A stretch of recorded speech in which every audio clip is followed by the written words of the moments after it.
Hello friends, welcome to Art of Samayal. இந்த வீடியோவை like பண்ணுங்க, ஷேர் பண்ணுங்க, சப்ஸ்கிரைப் பண்ணுங்க, அந்த பெல் பட்டன் அமுத்துங்க. ஹலோ ஃப்ரெண்ட்ஸ், இன்னைக்கு நம்ம செய்ய போகிறது தாபா ஸ்டைலு பன்னீர் மசாலா. இது சப்பாத்தி, நான், ரொட்டிக்கெல்லாம் தொட்டு சாப்பிட்றது டேஸ்டாக இருக்கும். இந்த தாபா ஸ்டைலு பன்னீர் மசாலா செய்யறது எப்படின்னு பார்க்கலாம். இப்போ இந்த பன்னீர் மசாலா செய்யறதுக்கு தேவையான பொருட்கள் என்னன்னா 200 கிராம் பன்னீர், 2 பெரிய வெங்காயம் பொடியை கட் பண்ணியிருக்கு, 2 பச்சை மிளகாய், மீடியம் சைஸ் தக்காளி 2, பட்டர் 1 டேபிள் ஸ்பூன், இஞ்சி பூண்டு பேஸ்ட் 1 டீஸ்பூன், தயிர் 2 table spoon, Kashmir chilli 1 teaspoon, மிளகாத்தூள் 1/2 டீஸ்பூன், மஞ்சத்தூள் 1/2 டீஸ்பூன், கஸ்தூரி மேத்தி 1 டீஸ்பூன், மல்லி இலை சிறிதளவு, கரம் மசாலா 1/2 டீஸ்பூன், எண்ணெய் 3 டேபிள் ஸ்பூன், உப்பு தேவையான அளவு, தாளிக்கிறதுக்கு காஞ்ச மிளகாய் 3, பிரிஞ்சி இலை 1, ஏலக்காய் 2, லவங்கம் 4, பட்டை 1 துண்டு, ஜீரகம் 1/2 டீஸ்பூன், மல்லித்தூள் 1 டீஸ்பூன், கடலை மாவு 2 டீஸ்பூன். இதுதான் அந்த தாபா ஸ்டைல் பன்னீர் மசாலா செய்யறதுக்கு தேவையான பொருட்கள். ஃபர்ஸ்ட் நம்ம பன்னீரை மேரினேட் பண்ணி வைக்கணும். அதுக்கு ரெடி பண்ணலாம். இப்போ ஒரு பவுல் எடுத்துக்கலாம். அதுல இந்த பன்னீரை அதுல போட்டுறேன். தேவையான அளவு உப்பு, மிளகாத்தூள், மஞ்சள்தூள். இப்போ இதெல்லாம் நல்லா மிக்ஸ் பண்ணி வைக்கணும். எல்லா சைடும் படுற மாதிரி பன்னீர்ல நல்லா மிக்ஸ் பண்ணி வச்சிடணும். இப்போ இதில் நல்லா மிக்ஸ் பண்ணியாச்சு. இது ஒரு 10 நிமிஷம் அப்படியே ஊறட்டும். அதுக்கப்புறம் நம்ம இதை ஃப்ரை பண்ணணும். நம்ம கடலை மாவை லைட்டாக வறுக்கணும். அதுக்கு ஒரு பேன் எடுத்து வச்சுட்டு அடுப்பு பற்ற வச்சு இப்போ இந்த பேன் சூடாகிடுச்சு. அதில் இந்த கடலை மாவு போட்டோம். பேன் நல்லா சூடானதுமே அடுப்பை மீடியத்தில் வச்சு இதை வறுத்தா போதும். மாவு கரியக்கூடாது. இதோடைய பச்சை வாசனை போனால் போதும். இப்போ மாவு வறுத்த வாசனை நல்லா வருது. இந்த டைமில் அடுப்பை ஆஃப் பண்ணிவிட்டு இதை ஒரு பாத்திரத்தில் ஆற வச்சிடலாம்.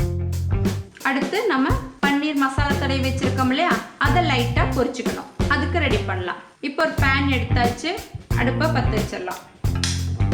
அந்த பேன் சூடாகட்டும். பொரிக்கிறதுக்கு தேவையான அளவு எண்ணெய் ஊற்றிக்கலாம். இப்போ எண்ணெய் நல்லா சூடாயிடுச்சு. நம்ம மசாலா தடவி வச்சிருக்கோம்ல, அந்த பன்னீரை அடிக்கிடலாம் இந்த பேனில்.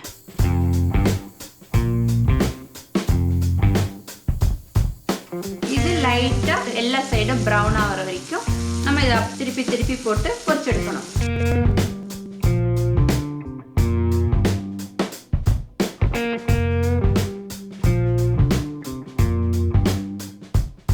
இப்போ கிரேவி செய்யறதுக்கு ஒரு வானல் எடுத்தாச்சு. இந்த வானல் நல்லா சூடாகட்டும்.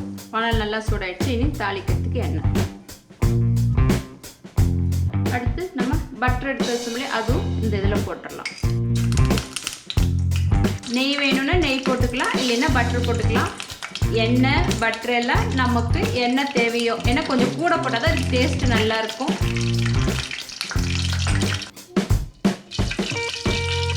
எண்ணெய் பட்டர்லாம் நல்லா சூடாயிடுச்சு. நம்ம தாளிக்கிறதுக்கு ஜீரகம்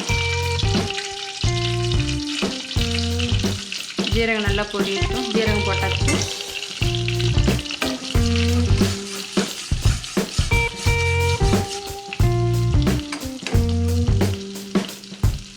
அடுத்து காஞ்ச மிளகாய்,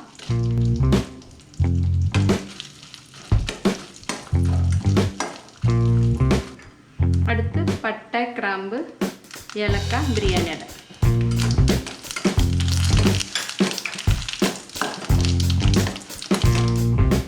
அடுத்து நம்ம பச்சை மிளகாய், பொடியை கட் பண்ணி வச்சிருக்கோம்ல வெங்காயம், அதையும் இதில் போட்டுக்கலாம்.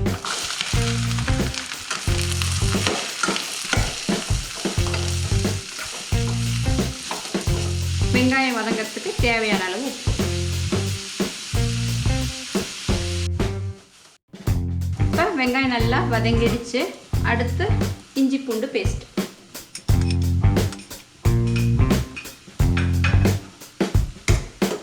இதையும் நல்லா வதக்கிக்கணும். இஞ்சி பூண்டு பேஸ்டோட பச்சை வாசம் போகிற வரைக்கும் வதக்கணும். இப்போ இந்த இஞ்சி பூண்டோட பச்சை வாசம் நல்லா போயிடுச்சு. அடுத்து நம்ம தூளெல்லாம் போட்டுடலாம். மல்லித்தூள், காஷ்மீரி சில்லி, அடுத்து கரம் மசாலா. இதெல்லாம் நல்லா வதக்கணும். அடுத்து நம்ம வறுத்து வச்சிருக்கோம் இல்லையா, அந்த கடலை மாவு இதில் போட்டுறணும். இதெல்லாம் நல்லா தூளோட பச்சை வாசம் போகிற வரைக்கும் நல்லா வதக்கணும். அடுத்து பொடியாக கட் பண்ண தக்காளி இதில் போட்டுக்கலாம். தக்காளி பொடியாகவும் கட் பண்ணி போடலாம், இல்லைன்னா தக்காளி பியூரியாகவும் போட்டுக்கலாம். நான் இன்னைக்கு பொடியாக கட் பண்ணி போட்டுருக்கேன். இப்போ தக்காளி நல்லா வதங்கட்டும். தக்காளி வதங்கிறதுக்காக நான் கொஞ்ச நேரம் மூடி வைக்கிறேன். இப்போ தக்காளி வதங்கிடுச்சான்னு பார்க்கலாம்.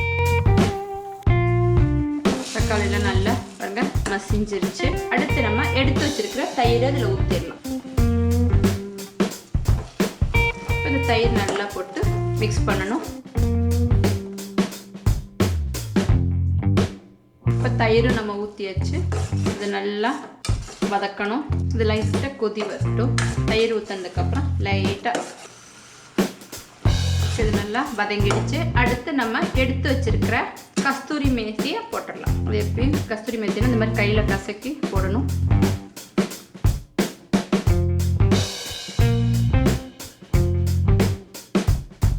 இது நல்லா வதங்கிடுச்சு எல்லாமே. இப்போ நம்ம கிரேவிக்கு தேவையான அளவு தண்ணி இதில் ஊற்றலாம்.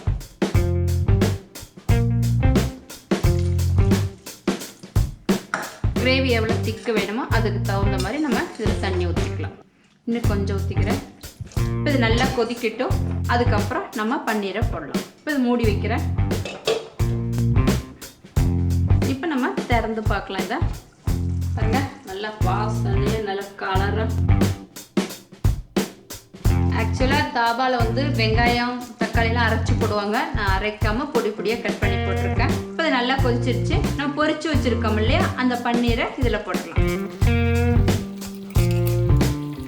இந்த பன்னீரில் இந்த மசாலாலாம் ஊறணும். அதனால் 5லேருந்து ஒரு 7 நிமிஷம் அப்படியே கொதிக்கிட்டோம். திரும்பி மூடி வைக்கலாம். இப்போ 5 நிமிஷம் ஆயிடுச்சு.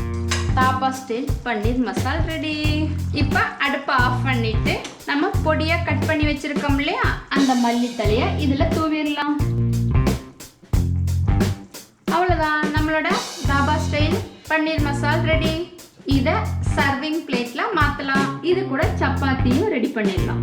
இப்போ நம்மளோட சுட சுட தாபா ஸ்டைல் பன்னீர் மசாலா ரெடி ஆயிடுச்சு. இந்த பன்னீர் மசாலா சப்பாத்தி, நான், ரொட்டி கூட வச்சு சாப்பிட்டா சூப்பராக இருக்கும்.